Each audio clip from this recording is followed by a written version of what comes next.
የፕሬዝዳንት ዶናልድ ትራምፕ አስተዳደር በላቲን አሜሪካዋ ሀገር ላይ ያሳደረ ያለው ጫና ከቀን ቀን እየጨመረ መሆኑ እየተገለጸ ነው። ፕሬዝዳንት ዶናልድ ትራምፕ በነጻነት ታጋዩ ሲሞን ቦሊቫር ሀገር ቬኔዙዌላ ላይ ጥርሳቸውን ከነከሱ ዓመታት ቢቆጠሩም ከጥቂት ወራት ወዲህ ግን እየሄዱበት ያለው ርቀት አሳሳቢ የሆነ መጥቷል። ባለፈው ሳምንት የዓለም የሰላም ኖቤል ሽልማት አሸናፊ ማንነት ይፋ ሲደረግ ሽልማቱ ለኔ ይገባኛል በሚል ኖርዌይን የኖቤል ኮሚቴ ባስተዳድራቸው ሰዎች በኩል ከሰላም ይልቅ ፖለቲካን መረጠ ሲሉ የከሰሱት ዶናልድ ትራምፕ ከቬኔዙዌላ ጋር የገቡበት ሰጣ ገባ አደገኛ መሆኑ ከወዲሁ እየተተነበየ ነው። ባለፈው የአውሮፓውያኑ ኦገስት 2025 3 የባህር ኃይል መርከቦችን ወደ ካሪቢያን ባህር እንዲጠጉ ትዕዛዝ ያስተላለፉት ዶናልድ ትራምፕ አሁን ደግሞ የአሜሪካውን የማዕከላዊ ደህንነት ኤጀንሲ ወይም ሴንትራል ኢንተለጀንስ ኤጀንሲ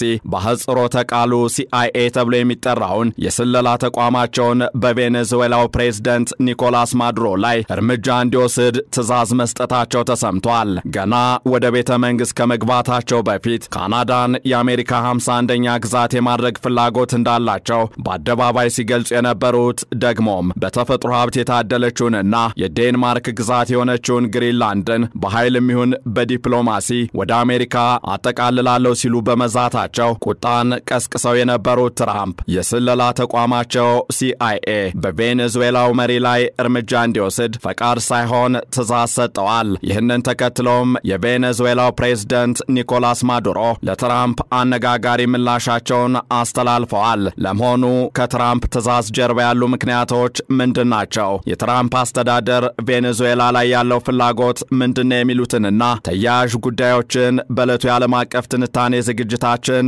ልንመለከት ወደድን። ከዓለም አቀፍ የትንታኔ ዘገባ ዝግጅቱ ጋር ታሪኩ ጋሹ ነኝ። የአሜሪካው ፕሬዝዳንት ዶናልድ ትራምፕ ወደ አሜሪካ የሚገባው አደንዛዥ ዕፅ መነሻው ቬኔዙዌላ ነው፣ ቬኔዙዌላም የዕፅ አዘዋዋሪዎች መናኸሪያ ናት ሲሉ ተደጋጋሚ ውንጀላ ማቅረብ ከጀመሩ ውለው አድረዋል። የቬኔዙዌላውን መሪ ፕሬዝዳንት ኒኮላስ ማዱሮንም የዕፅ አዘዋዋሪ ሽብር ቡድን መሪና አዛዥ ናቸው ሲሉም ደምድመዋል። ፕሬዝዳንት ትራምፕ ቬኔዙዌላን እንደ ሀገር ዕፅ አዘዋዋሪ ቡድኖች የሚርመሰመሱባት መሪዋ ኒኮላስ ማዱሮም የሕገ ወጥ ዕፅ አዘዋዋሪ ቡድን አለቃ እንደሆኑ አድርገው በቃላት ከመወንጀል አልፈው ባለፈው የአውሮፓውያኑ ኦገስት 2025 3 የባህር ኃይል የጦር መርከቦችን ወደ ቬኔዙዌላ እንዲጠጉ ትዕዛዝ ሰጠው። አሁን መርከቦቹ ከቬኔዙዌላ አፍንጫ ስር ሆነው ተልእኮዎችን እየፈጸሙ ነው። የታሪክ ገጾቿ ወደ ኋላ ተገልብጠው ሲታዩ ከኮሎምቢያ እስከ ኢኳዶር፣ ከፔሩ እስከ ፓናማ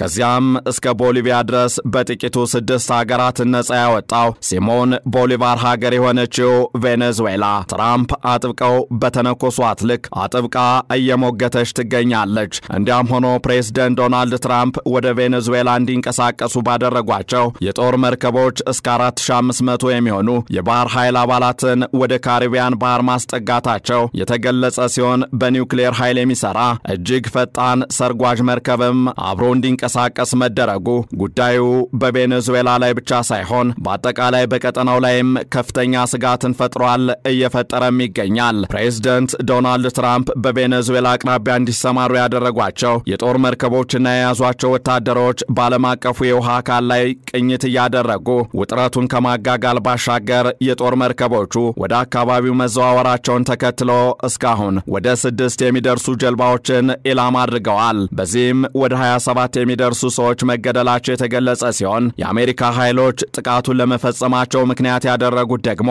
በዓለም አቀፍ ውሃው ላይ ሲንቀሳቀሱ የነበሩ ጀልባዎች ዕፅ የጫኑ ናቸው የሚል ሆኗል። በሌላ በኩል ደግሞ የትራምፕ አስተዳደር ፕሬዝዳንት ኒኮላስ ማዱሮን የዕፅ አዘዋዋሪዎች አለቃ ናቸው ካሉ በኋላ ማዱሮ በቁጥጥር ስር እንዲውሉ ለማድረግ ሁኔታዎችን ለሚያመቻች ሰው ለመክፈል የተዘጋጀውን ሽልማት ከ$10 ሚሊዮን ወደ $50 ሚሊዮን ከፍ ያደረጉት በቅርቡ ነው። እነዚህና መሰል የዶናልድ ትራምፕ እንቅስቃሴዎችን የተመለከቱት የቬኔዙዌላው ፕሬዝዳንት ኒኮላስ ማዱሮ ደግሞ አሜሪካ የጦር መርከቦቿንና ወታደሮቿን ወደ ቬኔዙዌላ በማስጠጋት ከበባ እያደረገች ያለችው በሀገሪቱ የሥርዓት ለውጥ እንዲመጣ ለማድረግ ነው ሲሉ አጥብቀው መኮነን ከጀመሩ ሰነባብተዋል። ከዚያ አልፎም የማዱሮ መንግስት ትራምፕ የጦር መርከቦች ወደ ካሪቢያን እንዲንቀሳቀሱ ትዕዛዝ ከሰጡበት ኦገስት ወር ጀምሮ ይህንኑ የአሜሪካ ተንኳሽ ተግባር ለዓለም አቀፉ ማህበረሰብ ማህበረሰብ በማሳወቅና በማስረዳት ላይ ይገኛል። ይህ በእንዲህ እንዳለ አሁን ደግሞ ፕሬዝዳንት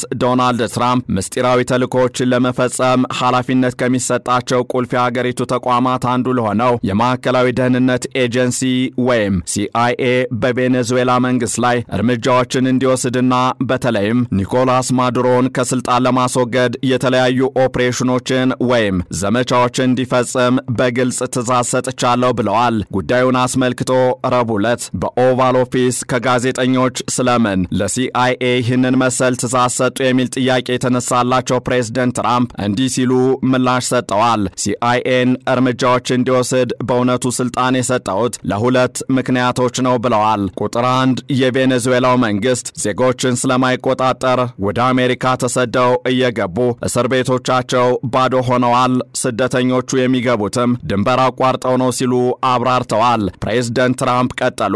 ሁለተኛው ምክንያት ደግሞ የዕፅ ዝውውር ነው ብለዋል። ትራምፕ CIAን ያህል ግዙፍ የስለላ ተቋም በቬኔዙዌላ መንግስት ላይ እርምጃ እንዲወስድ ትዕዛዝ ለመስጠታቸው ያቀረቧቸው ሁለት ምክንያቶች ግን ሚዛን የሚደፉ ሆነው አልተገኙም። ለምን ቢባል ደግሞ በቀዳሚነት ያነሱትና ዜጎቻቸው ወደ አሜሪካ እየገቡ በመሆናቸው እስር ቤቶቻቸውን ባዶ እያደረጉ ነው ሲሉ ከቬኔዙዌላ ወደ አሜሪካ የሚገቡ ስደተኞች በሙሉ እስረኞች ናቸው እያሉ ነው። እስረኞች ከሆኑ ደግሞ ታሳሪ እንዲሆኑ ያደረጋቸውና የፈጸሙት ወንጀል አለ ማለት ነው። በሌላ አነጋገር ከቬኔዙዌላ ተነስተው ወደ አሜሪካ የሚገቡት ሁሉ ወንጀለኞች ናቸው ማለት ነው። ዶናልድ ትራምፕ እንዲህ ላሉበት አመርቂ የሆነ መረጃና ማስረጃ ግን አላቀረቡም። ለሁለተኛው ምክንያታቸውም በተመሳሳይ ተጨባጭ መረጃና ማስረጃ አላቀረቡም። እዚህ ላይ ትራምፕ ያነሷቸው ምክንያቶች ውድቅ ከሆኑ ስለምን ቬኔዙዌላን ስጋት ውስጥ ለመክተት ከዚህ አልፎም የማዱሮን መንግስት ከስልጣን ለማውረድ ይህን ያህል ርቀት ተጓዙ የሚል ጥያቄ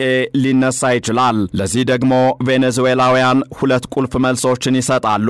የመጀመሪያው የትራምፕ ትኩረት ቬኔዙዌላ ላይ እንዲሆን ያደረገው ሀገሪቱ ያላት ከፍተኛ የተፈጥሮ ሀብት ነው። ይህንን ጉዳይም ከሰሞኑ በቬኔዙዌላ አቅራቢያ እየጨመረ የመጣውን ወታደራዊ እንቅስቃሴና የትራምፕን አካሄድ ለመኮነን የቬኔዙዌላን እውነታ ለማሳወቅ እየሰራ ያለው የማዱሮ አስተዳደር እየገለጸ ይገኛል። በዚህም ከዚህ ቀደም እንደ ሊቲየም አይነት ከፍተኛ ጠቀሜታ ያለውን ማዕድን ለመቆጣጠር የዴንማርክ ግዛት የሆነችውን ግሪንላንድን መቆጣጠር አለብኝ ሲሉ የከረሙት ትራምፕ አሁን ኢላማ ያደረጓት ቬኔዙዌላ ደግሞ የዓለም ከፍተኛ የወርቅ ክምችት በመያዝ ሁለተኛ ደረጃ ላይ የተቀመጠች አጠቃላይ የፕላኔቷን 19 በመቶ የነዳጅ ሀብት የያዘች ተፈጥሮ ያደላት ሀገር ናት። ከዚህ አልፎም ከፍተኛ የጋዝ ክምችትን በከርሰ ምድሯ በመያዝ አራተኛ ደረጃ ላይ የምትገኝና የሌሎችም በርካታ ውድና ተፈላጊ ማዕድናት ባለቤት ናት። ሌላኛውና ሁለተኛው ምክንያት ደግሞ በተለይም ከአውሮፓውያኑ 2000 የመጀመሪያ ጥቂት ዓመታት ጀምሮ